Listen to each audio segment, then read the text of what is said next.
guys, what's up? Today we're going to be talking about how to swim with proper body alignment. As you may have read in parts 1 and 2 of my blog posts, as a swimmer,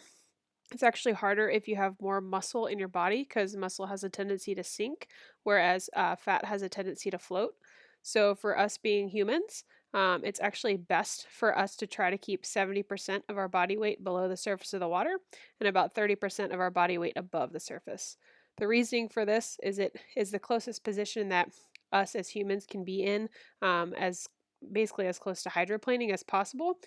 since we actually can't hydroplane, and we don't want the entire body under the surface because there's just way too much drag associated with that, and we obviously can't lift our body above the surface either. So the reason I chose this clip from an endless pool is because the endless pool has a flume, and so the flume is what creates the current to keep the swimmer staying in the same place. So if you're in a flume and you have too high head positioning, you can actually really see it because the flume is pushing water towards your head. So as we're taking a look at this girl swimming, you can see all that water that's rushing over the top of her cap. It's also crashing into her head as she's turning to breathe to the side. But as she drives the head down after the breath, you can see that water dissipates. Well, this is a prime example of someone who's swimming with too high of head positioning, which is causing all that water to have to rush over her cap and then flow down her neck, followed by down her back, through her bum, thighs, and then eventually being kicked by her feet. The easiest way for her to correct this is to really focus on pressing the chest down and dropping the head.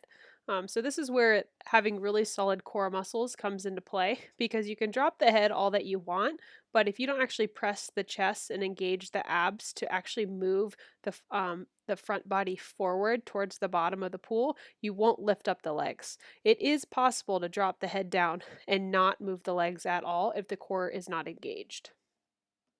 The easiest way as a coach to notice whether a swimmer is swimming with their head up too high is to look where the eyes are drawn to. You can see in this still frame shot from the arrow that the girl's eyes were pointing forward as opposed to looking down.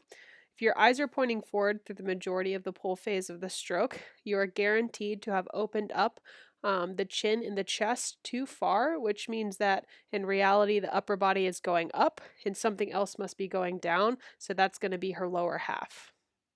The best way for this girl to correct it and any other swimmers that you have that may be struggling with body position is to take them back into those body alignment drills where you're using a snorkel. You may have your hands down by your side, you may have your hands forward, you may even rotate the swimmer to their side at a 45-degree angle with the lower arm up and the upper arm by the side. But you take those drills and you bring in a different combination of them and you back them up to the fundamentals of what good proper body position looks like, and then you go ahead and add in it be the rotation plus the arms, the recovery, and then eventually the breathing.